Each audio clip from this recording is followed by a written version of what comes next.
Nah, bagaimana kalau suatu saat kalian itu disuruh membayar, isi piring kalian itu ada daging asli, ada daging imitasi yang diproduksi di lab.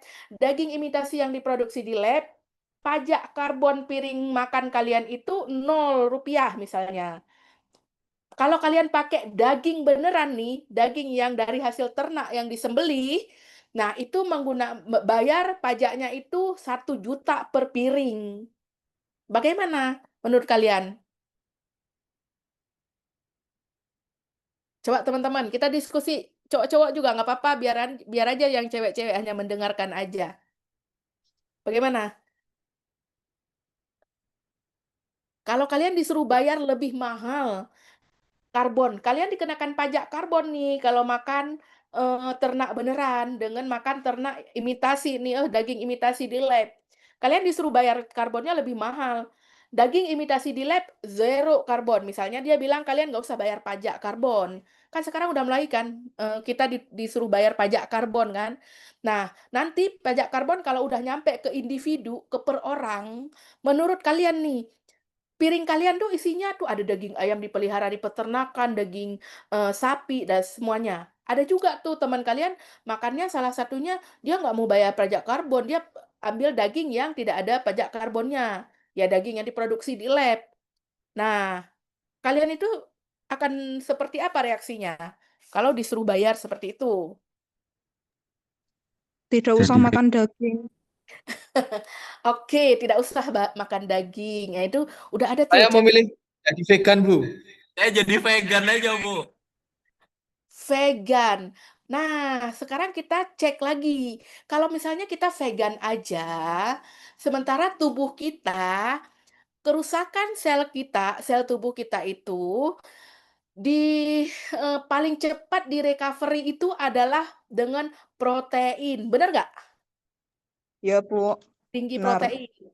Kalau protein itu rendah di dalam tubuh kita, terjadi kita misalnya sakit nih, pingin regenerasi sel, kita hanya vegan. Nggak ada protein hewani yang masuk ke dalam tubuh kita, misal. Nah, itu kan akan lebih lambat ya, karena kan tubuh kita, perlu teman-teman tahu, tubuh kita itu tidak memiliki enzim selulose. Enzim yang memecahkan, bahan-bahan serat-serat yang dari selulose. Makanya kita tidak bisa memakan rumput langsung dari lapangan, harus dikonsumsi dulu oleh ternak sapi, dari sapi baru kita makan dagingnya.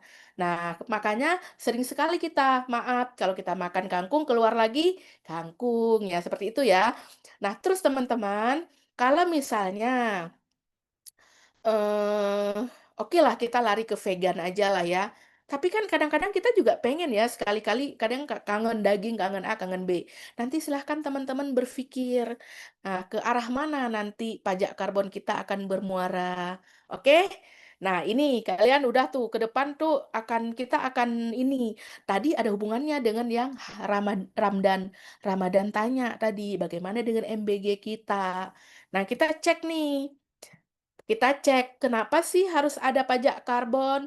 Kenapa sih manusia? Kalau di Cina kan berlaku pajak karbon itu namanya kan sistem kredit sosial. Itu tuh berlaku per individu.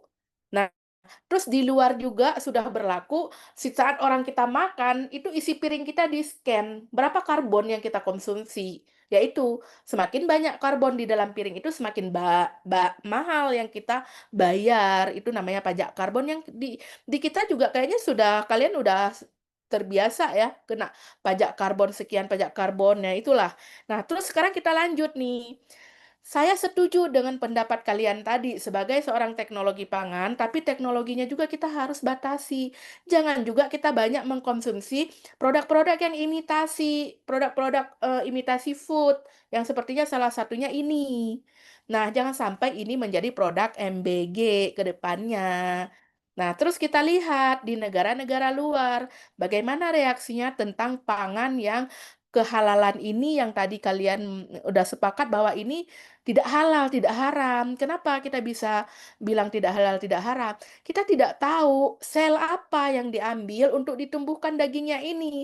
Bisa jadi sel manusia, bisa jadi sel dari hewan-hewan lain yang memang bahaya mungkin, punya sifat kanibal hewannya, punya sifat, kayak misalnya mungkin, mohon maaf cakap, kayak hewan-hewan yang bertaring, yang ganas, yang diambil dan ditumbuhkan, jadilah daging-daging seperti ini. Nah, kita lihat reaksi dari berbagai negara terhadap daging-daging yang diproduksi di lab ini seperti apa. Nih, Hungaria itu mereka itu jelas menolak. Nah, menolak untuk daging-daging yang ditumbuhkan di lab hasil risetnya si perusahaannya si Bill Gates. Nah, terus Italia pun juga seperti itu. Mereka juga menolak untuk daging-daging yang diproduksi di lab. Oke? Paham ya? Terus kita lihat, apa sih tujuannya si Bill Gates ini sebenarnya dia ahlinya di bidang apa sih? Apakah Bill Gates ini ahlinya di bisnisnya di bidang komputer atau di bidang teknologi? Kenapa kok dia nguasain mengeluarkan vaksin juga? Terus sekarang di bidang pangan juga. Sementara beliau sendiri sekarang menguasai lahan-lahan pertanian. Mereka kembali ke pertanian konvensional. Sementara di satu sisi, beliau membuat daging di lab. Nah, kemana nanti akan dijual daging ini? Kenapa beliau itu, lebih memilih pertanian konvensional, sementara bisnisnya di bidang, makanan-makanan yang ditumbuhkan di lab. Oke, kita lihat sekarang. Nih, bayangkan kalian kan orang teknologi ya, cyber ya. Kalian bayangkan kalau suatu saat menu kita itu kan sekarang problem MBG itu salah satunya itu adalah porsi, komposisi, nutrisinya tidak terstandar. Nah, karena tidak standar, kita tahu salah satu yang mendukung MBG di Indonesia itu adalah Melinda and Gates Foundation, oke? Mereka yang support salah satunya program MBG kita. Nah, bagaimana kalau suatu saat nutrisi yang tidak terstandar menurut mereka itu akan distandarkan melalui misalnya digitalisasi. Nah, jadi di dalam menu makanan ini jadi terstandar. Nah, kalian sebagai orang yang belajar di bidang teknologi, cyber dan lain sebagainya, silahkan kalian kaji. Ini saya hanya sharing aja karena ini adalah isu-isu yang sekarang sedang berkembang yang perlu kita kaji ulang. Apa dampaknya ke depan? Kalau makanan yang nutrisinya sangat terstandar itu adalah makanan yang kita produksi di lab. Makanan yang kita produksi di pabrik. Kalau kalian makan ternak yang diproduksi di lapangan, makan rumputnya beda, dia itu jenis kelaminnya beda, minum airnya beda, lokasi tumbuhnya beda. Nah, itu otomatis akan dianggap nanti tidak terstandar nutrisinya. Bagaimana kalau standar nutrisi nanti akan menuju ke digitalisasi ini dan yang terupdate dan kita akan diarahkan atau digiring memakan atau mengkonsumsi makanan-makanan yang dianggap zero karbon ataupun yang imitasi-imitasi yang dianggap tidak, tidak menyakiti hewan. Mereka mengklaim daging yang diproduksi di lab seperti ini tidak menyakiti hewan tanpa dengan proses penyembelihan. Sementara di agama kita diajarkan bahwa hewan itu dikonsumsi melalui proses penyembelihan yang benar, melalui pembacaan bismillah, bagaimana darah bisa keluar maksimal dari proses penyembelihan itu dan lain sebagainya. Oke? Ini paling untuk, sedikit sharing kita, kalau kalian pingin bertanya, pingin nah, kalau di bidang pangan kita belajar yang seperti ini kalau di pangan. Nah, kalau kalian di bidangnya nanti silahkan cek arah MBG ke depan akan kemana. Dengan adanya zero karbon, dengan dibatasinya produksi karbon, itu otomatis produksi tanaman juga akan menurun. Karena kenapa? Tanaman itu berproduksi apabila karbon di udara itu cukup. Kalau karbonnya kurang, bagaimana nanti hasil produktivitasnya? Pasti akan menurun. Makanya mereka tuh selalu menggembor-gemborkan akan ada krisis pangan global. Karena memang makanan tanaman untuk memproduksi itu udah dibatasi mulai dari sekarang. Oke, silahkan kalau ada yang mau ditanyakan lagi. teman-teman.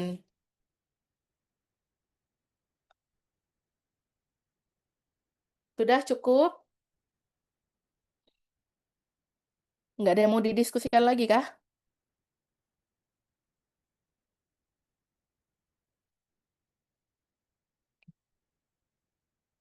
Oke, mungkin saya diskusi Arkan selain data hadir nggak Arkan? Oh ya, Ahmad Ruhayani. Silahkan Ahmad. Oke, Bu izin Ibu. Boleh. Hmm. Ibu, saya mau tanya tentang, ini kan konteksnya kan industri halal ya. Ya. Nah, sementara kan emang saya pribadi suka gitu milih makanan itu berdasarkan apakah ada label halalnya atau tidak. Tapi Mm-mm. sejauh ini saya masih meragukan Ibu, Meragukan apa? apakah memang apakah memang benar makanan atau produk halal yang sudah tersertifikasi itu konsisten akan kehalalannya. Sebagai contoh, misalkan produk A itu kan diproses sertifikasinya kemudian diberi logo halal, Ibu. Nah, setelah itu apakah ada jaminan produk tersebut akan tetap halal seterusnya? Bisa jadi saya eh, menaruh kecurigaan satu produk itu hanya penuh dengan proses halal ketika ingin dimasukkan sertifikasi saja. Setelahnya mereka akan menaruh bahan-bahan atau proses yang mungkin tidak terjamin kehalalannya. Itu bagaimana Bu, pendapat Bu? Terima kasih. Ahmad Ruhayani. Bagus sekali ya Aziz. Saya manggilnya Aziz aja ya. Aziz, terima kasih banyak ya pertanyaannya itu luar biasa sih menurut saya ya. Berarti kamu termasuk generasi Gen Z ya. Gen Z yang memang generasi sekarang yang entah alfa entah beta saya juga nggak tahu ya. Nah, pokoknya kalian masuk generasi sekarang yang peduli gitu. Artinya ngeh gitu ya tentang makanan halal. Nah, sekarang kita lihat nih pola konsumsi pangan malam. Faktor keputusan pembelian produk itu hampir 50%, hampir 40,5% itu memilih hal itu berdasarkan label halal. Salah satunya itu dipilih. Nah, pertanyaan selanjutnya sih kalau udah hal itu dijamin,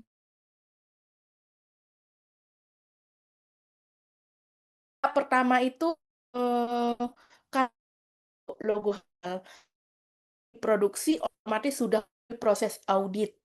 Audit kita lihat cek bahan yang dipakai sampai kepada perisa, pewarna, sampai kepada pengawet yang mereka pakai kayak benzoat yang diperbolehkan dalam keadaan kondisi dalam porsi yang kecil misalnya ya. Nah, itu satu sisi mungkin untuk tahap awal kita sudah bisa memastikan oh memang itu udah melalui proses pemeriksaan. Karena halal itu tidak boleh dilakukan secara online, tetapi kita datang melihat proses produksi mereka. Kalau mereka punya bekas-bekas kemasan yang ada di dapurnya mereka, kita cek tuh kemasannya. Kita cek kemasannya, oh benar yang dibeli. Nah, kita cek ke si halal, benar nggak produk A, produk B ini udah ada di si halal. Oh ya, sampai semua memenuhi, baru kita, oke, ini memenuhi halal. Tapi pertanyaan selanjutnya tadi lanjut dari Aziz. Nah, Aziz juga saya ragu, benar nggak nih, walaupun udah ada halal, tapi dia benar-benar konsisten. Setelah di audit itu, tapi beneran barang yang dipakai itu juga masih halal juga. Nah, kalau itu saya sendiri yang sebagai apa namanya auditor halal ya, saya juga sebagai auditor halal di Salman juga sering menemukan yang istilahnya pertanyaan-pertanyaan atau keraguan yang seperti Aziz tadi nanya. Nah, saya sendiri juga masih meragukan Aziz. Nah, karena kenapa? Karena pada saat kita sudah selesai audit halal, apa, pelaku usaha nih benar-benar melakukan itu, kita hanya bisa kontrol lewat komitmen dan, perjanjian atau nota kesepahaman, kesepakatan yang ditandatanganin di atas materai. Nah, artinya pelaku usaha itu menandatangani, bahwa bahan-bahan yang dipakai untuk selanjutnya adalah bahan-bahan yang sudah ada sertifikat halalnya. Apabila ada pergantian bahan yang belum memiliki sertifikat halal, maka apa namanya? Maka wajib diajukan ulang untuk sertifikasinya untuk dicek ulang. Nah, untuk, menjamin itu, pemerintah sudah, melakukan yang terbaik sampai membuat komitmen perjanjian dengan PU. Nah, akan tetapi yang namanya manusia ya, kita tidak tahu aplikasi di lapangannya. Manusia itu sendiri apakah dia komitmen, apakah dia jujur dengan janjinya, apakah dia tidak.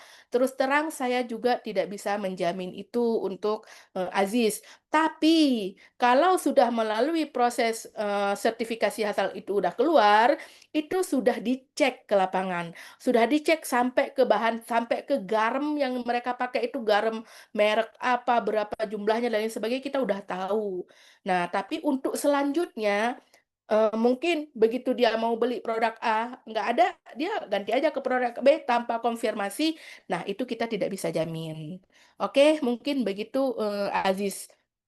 Untuk, jaminan, bener nggak sih keraguan kita ini udah sertifikat halal, tahu-tahunya nanti nggak halal juga nih masyarakat, ini main nakal di lapangan. Nah, makanya pemerintah ke depannya itu akan membuat regulasi ada yang namanya, mmm cek lagi gitu.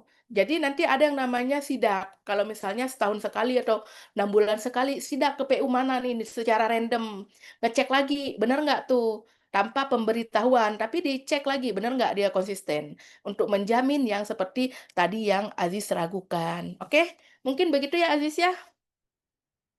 Oke, Bu, terima kasih. Ya, oke bisa dipahami ya. Ada lagi yang mau ditanyakan? Teman-teman boleh loh diskusi tentang hal apa aja.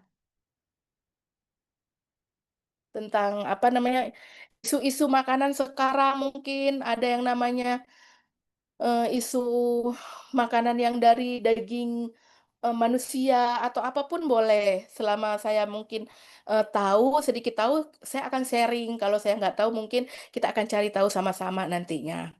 Ada lagi yang mau ditanyakan? Silahkan. Boleh langsung open mic dan, bertanya ya kalau ini. Nah, salah satunya yang Aziz tanya tadi ya, masih nyambung ya, salah satunya, daging yang diproduksi di lab yang tadi kita bahas ini, kita tidak pernah tahu kan ada namanya syaratnya itu tidak boleh daging yang berasal dari, manusia gitu ya, daging manusia itu tidak boleh. Tapi kita tidak tahu daging yang ditumbuhkan di lab yang seperti ini, seperti yang tadi kita bahas itu, nah ini dia itu ngambil sampel selnya itu dari daging yang mana, kita tidak tahu. Nah itu yang, menjadi keraguan kita. Belum lagi banyak sekali dalam menumbuhkan ini, mereka kan butuh banyak sekali yang harusnya itu nggak kita konsumsi. Ya manusia itu konsumsi ya yang memang realnya, jangan yang imitasinya.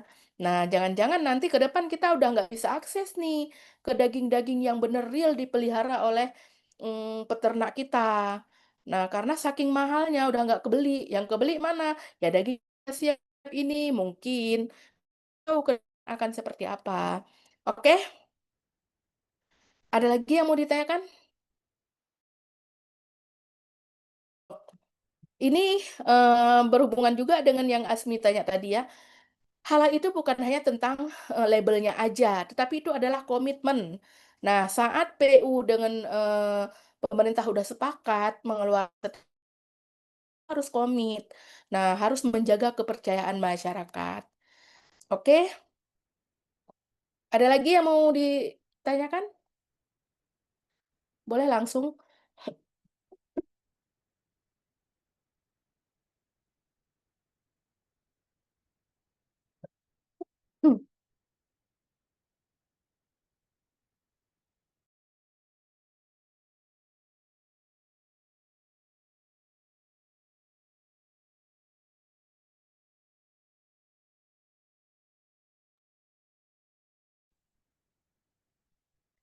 Masih ada cukup? Oke, kalau cukup mungkin Bu Rizky, oh ada ini di grup. Sebentar saya baca di chat ya.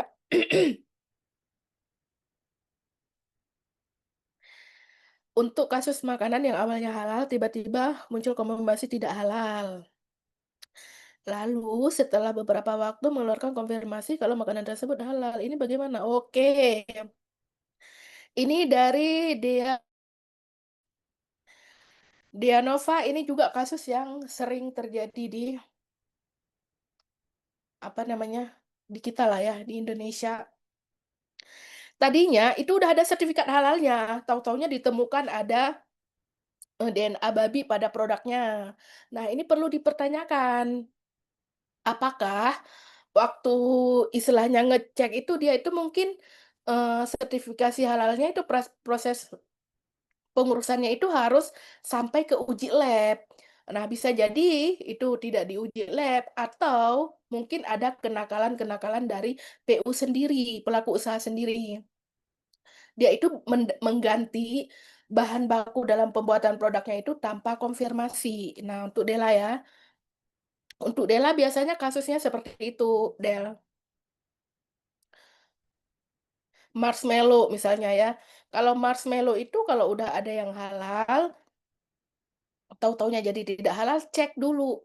Jadi marshmallow itu bahan-bahan yang dipakai itu sumbernya dari mana. Kalau misalnya dia pakainya dari lemak, ada mengandung lemak babi, otomatis nggak halal. Tapi kalau misalnya dia pakainya lemaknya dari lemak yang hewan-hewan halal, ya otomatis dia bisa menjadi produk halal. Oke, imitasi. Ada lagi yang mau ditanyakan nggak? Cukup? Oke, Deanova.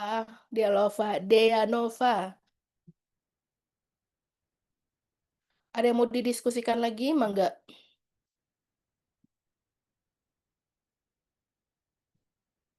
Oke, kalau tidak ada mungkin saya akan kembalikan ke Bu Rizky. Bu Rizky, masih ada Bu? Baik Bu, masih ada. Ya, Ya, jadi ini silakan sudah, Bu. sudah. Oke, oke. Terima kasih Bu untuk pemaparannya. Jadi ini Mas Mbak sudah nggak ada yang ini ya mau dikonfirmasi atau ditanyakan ya sudah jelas sekali ya.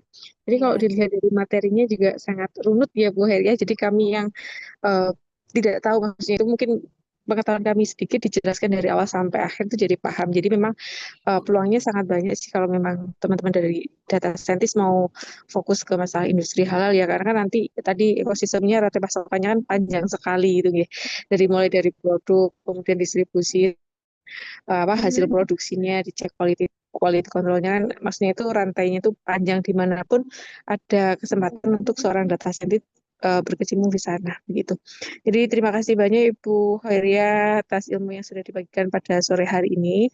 Ya, sebelum nanti kami tutup, mohon izin untuk minta dokumentasi ya Ibu ya. Boleh, boleh. Ya, silakan Mas Mbak untuk bisa on cam yang bisa on cam ya. Jadi silakan di on cam kan terlebih dahulu. Ini yang cowok-cowok ini sangat aktif nih, dibandingin dengan yang Ya, cewek-cewek. alhamdulillah. Ya, alhamdulillah Ibu. Oh, ternyata ada satu kamera 3 orang gitu. Ya, Ya, saya mulai ya, Mbak Mas ya. Silahkan yang belum on cam, silahkan on cam terlebih dahulu.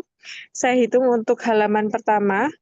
Ya, 1, 2, 3.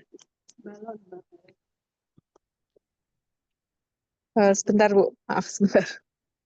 Saya ulangi ya untuk halaman pertama ya. 1, 2, 3. Saya lanjutkan di halaman kedua. 1, 2. Saya lanjutkan dulu ya Bu. ya. Ya, 1, 2, 3.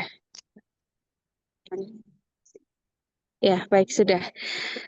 Sudah semuanya. Terima kasih Bu Khairiyah untuk ilmu yang sudah disampaikan. Terima kasih kepada Mas Mbak yang sudah hadir pada siang hari ini. Semoga ilmunya bisa bermanfaat gitu, nggih. Jadi nanti misalkan ada yang mungkin masih kebingungan gitu bisa follow Google Scholar-nya atau mungkin Research Gate-nya dari Bu Khairiyah atau mungkin juga bisa follow dari LinkedIn-nya gitu nggih Ibu ya. Kami kalau misalkan ada kurang lebihnya dalam istilahnya memfasilitasi hari ini gitu Ibu. Kami mohon maaf, semoga bisa berkenan gitu nggih. Semoga ilmunya bisa bermanfaat. Amin ya rabbal alamin. Terima kasih untuk mengakhiri kegiatan di sore hari. Mari kita akhiri dengan membaca hamdalah bersama-sama. Alhamdulillahirabbil alamin. Terima kasih. Wassalamualaikum warahmatullahi wabarakatuh. Itu semuanya. Terima kasih teman-teman udah hadir. Mohon maaf lebih dan kurangnya. Baik. Nggih, Itu sami-sami deh, Ibu. Ibu. Nggih, sami-sami. Terima kasih banyak nggih Bu Khairiah. Mohon izin live. Terima kasih Mbak Mas. Izin live nggih. Monggo. Nah, nggih, sami-sami.